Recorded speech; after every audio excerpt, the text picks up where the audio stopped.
கோவையில் இருக்கக்கூடிய ஒரு பிரபல பொறியியல் கல்லூரியும் சரி, சிவகாசியில் இருக்கக்கூடிய பிரபல பொறியியல் கல்லூரியும் சரி, அவர்கள் பேசி அந்த உரையாடல்கள் இன்றைக்கு வெட்ட வெளிச்சமாகி இருக்கிறது. வசூல் வேட்டை நடத்தியதை உண்மை என்று அம்பலமாக்கி இருக்கிறது. அப்ப கல்லூரி சேரக்கூடிய அந்த மாணவர்களுக்கான கல்வி கட்டணம் அரசு முழுமையாக செலுத்துகிறதா அல்லது பாதிதான் செலுத்துகிறதா? இல்லதான் தம்பி, 60,000 எங்களுக்கு ஹாஸ்டலுக்கு, சரிங்களா? அதுல 40,000 கவர்மெண்ட் வந்து பிக்ஸட் பண்ணிருக்காங்க. எல்லாத்துக்குமே 40,000 சொல்லி பிக்ஸ் பண்ணிருக்காங்க, சரியா? ஆனா 60,000 இல்லையா எங்களுக்கு, அதான் ரிமைனிங் 20,000 உங்ககிட்ட கேக்குறோம். ஏக இறைவனின் சாந்தியும் சமாதானமும் நம் அனைவர் மீதும் நின்று நிலவட்டுமாக. அன்பிக்கினிய சகோதர சகோதரிகளே, செய்தியும் சிந்தனையும் என்ற இந்த நிகழ்ச்சியின் வாயிலாக தினந்தோறும் பல்வேறு தகவல்களை நாம் பார்த்து வருகின்றோம். அந்த அடிப்படையிலே இன்றைக்கு பேசும் பொருளாக இருக்கக்கூடிய ஒரு நிகழ்வை பற்றி தான் நாம் இன்றைக்கு பார்க்க இருக்கின்றோம். என்ன அந்த நிகழ்வு என்று பார்த்தால், கல்வி கொள்ளை என்று சொல்லக்கூடிய அளவிற்கு இன்றைக்கு தனியார் கல்லூரிகள் மாணவர்களை வாட்டி வதைக்கக்கூடிய அந்த பொருளாதார சுரண்டல்களை இன்றைக்கு நாம் பேச இருக்கின்றோம். என்ன நடந்தது? அரசு அதிகாரிகள் கண்டும் காணாமல் இருக்கிறார்களா அல்லது தனியார் கல்லூரிகள் கசக்கி பிழிகின்றதா? வாருங்கள் பார்க்கலாம். பொதுவாகவே ஒரு கருத்து மக்களிடம் காலங்காலமாக இருந்து வருகிறது என்று சொல்லலாம். பல ஆண்டுகளாக கல்வி ஒரு வியாபாரமாகிவிட்டது என்று பரவலாக சொல்லிக் கொண்டுதான் இருக்கிறார்கள். அவ்வப்போது அது சம்பந்தமான செய்திகள் வரும்பொழுதெல்லாம் அரசு அதிலே கவனம் எடுத்து சில விஷயங்களை முன்னிறுத்துவதை நாம் பார்க்க முடியும்.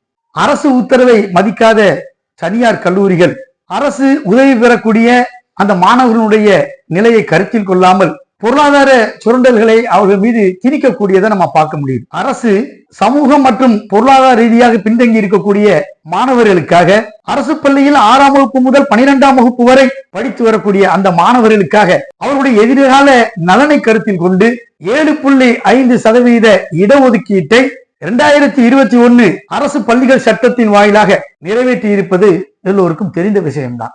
அரசினுடைய அந்த ஆணையை கருத்தில் கொள்ளாமல் இன்றைக்கு சில தனியார் கல்லூரிகள் வசூல் வேட்டை நடத்தி கொண்டிருக்கிறது. மாணவர்களுடைய எதிர்காலம், அவருடைய கனவு ஆரம்பத்திலேயே சேர்ந்துவிடக்கூடிய அளவிற்கு இன்றைக்கு வசூல் வேட்டை என்பது பிரதானமாக நடந்து கொண்டிருக்கிறத நம்ம பார்க்கிறோம். அதனால்தான் இன்றைக்கு இந்த விஷயம் பேசும் பொருளாக மாறிவிட்டது. அரசு மாணவர்களுடைய நலனுக்காக பொறியியல் கல்லூரிகளிலே சேரக்கூடிய அந்த மாணவர்களுக்கு கல்வி கட்டணத்தையும் விடுதி கட்டணத்தையும் முழுமையாக செலுத்துகிறது.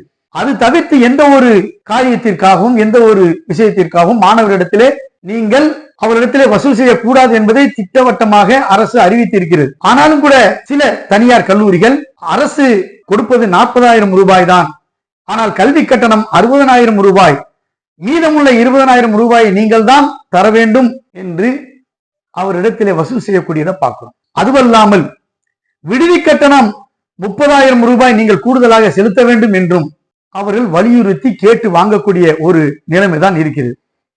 சரி, அது அப்படி போயிடுச்சுன்னு சொன்னா அதற்கு அடுத்தபடியாக புத்தகத்திற்காக புக் ஃபீஸ் என்று சொல்லி 10,000 ரூபாய் நீங்கள் கட்ட வேண்டும்.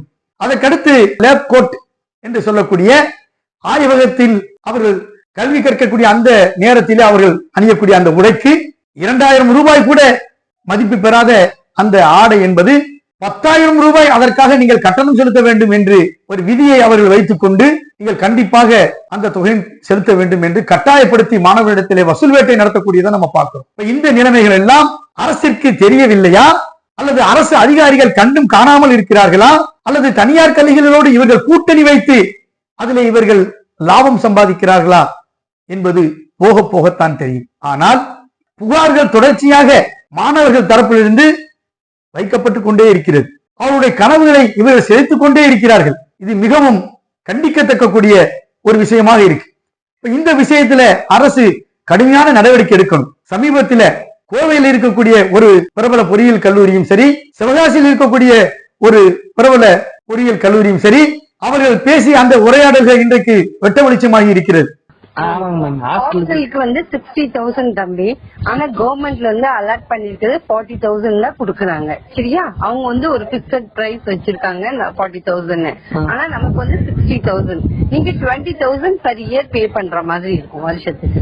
வருஷத்துக்கு 20,000 ஹாஸ்டலுக்கு எக்ஸ்ட்ராவா பே பண்ற மாதிரி இருக்கும். 7.5 கிடைக்காது. 7.5 அதான் தம்பி, 60,000 எங்களுக்கு ஹாஸ்டலுக்கு, சரிங்களா?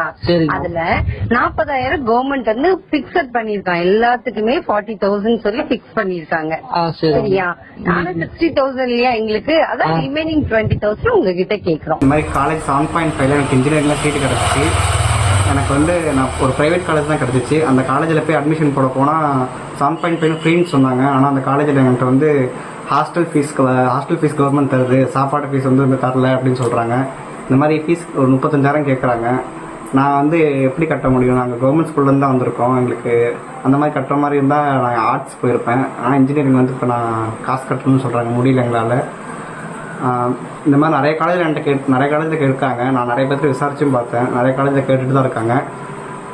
இதை பார்த்து கவர்மெண்ட் கொஞ்சம் ஒரு முடிவு எடுத்தால் பரவாயில்ல, ஒரு ஸ்டெப் எடுத்து இந்த மாதிரி எல்லா காலேஜுக்கும் ஒரு அனௌன்ஸ் மாதிரி கொடுத்தா பரவாயில்ல. வசூல் வேட்டை நடத்தியதை உண்மை என்று அம்பலமாக்கி இருக்கிறது. அப்ப கல்லூரி சேரக்கூடிய அந்த மாணவர்களுக்கான கல்வி கட்டணம் அரசு முழுமையாக செலுத்துகிறதா அல்லது பாதிதான் செலுத்துகிறதா என்பதை அரசுதான் விளக்க வேண்டும். கட்டணம் முழுவதையும் அரசாங்கம் செலுத்துவதாக சொல்லி இருக்கும் போது எதற்காக நீங்கள் மாணவரிடத்திலே வசூல் செய்ய வேண்டும் என்ற கேள்வி பிறந்திருக்கிறது. எல்லா தரப்பு மக்களும் இதை முன்னோக்கி அவரிடத்தில் இந்த கேள்வியை வைத்திருக்கிறார்கள். நாமும் இவருடைய இந்த புகார்களுடைய காரணத்தால் மாணவருடைய எதிர்கால நலனை அரசு கருத்தில் கொண்டு இந்த கல்வியாண்டிலேயே முழுமையாக அவர் இந்த கல்வியை கற்றுக்கொள்வதற்கான வழிவகைகளை உறுதியான நடவடிக்கைகளை எடுப்பதன் மூலமாக அந்த கல்லூரிகளுக்கு கடுமையான எச்சரிக்கை செய்து மீண்டும் இது போன்ற ஒரு நிகழ்வு நடக்கும் என்று சொன்னால் உங்களுடைய அங்கீகாரங்கள் ரத்து செய்யப்படும் என்ற அளவிற்கு அவர்கள் எச்சரிக்கப்பட வேண்டும். இந்த மாணவர்களுடைய எதிர்கால நலன்கள் காக்கப்பட வேண்டும். கல்வி கொள்ளை என்பது நிறுத்தப்பட வேண்டும்.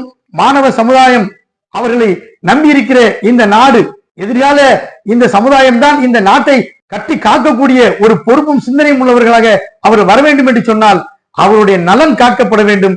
இந்த மாணவ பருவத்திலேயே அவர்கள் எண்ணங்கள் கருகிவிடக் கூடாது. அவருடைய கல்வி பணி, அந்த கல்வி கற்றுக்கொள்ளக்கூடிய அந்த திறன் முடங்கிவிடக் கூடாது.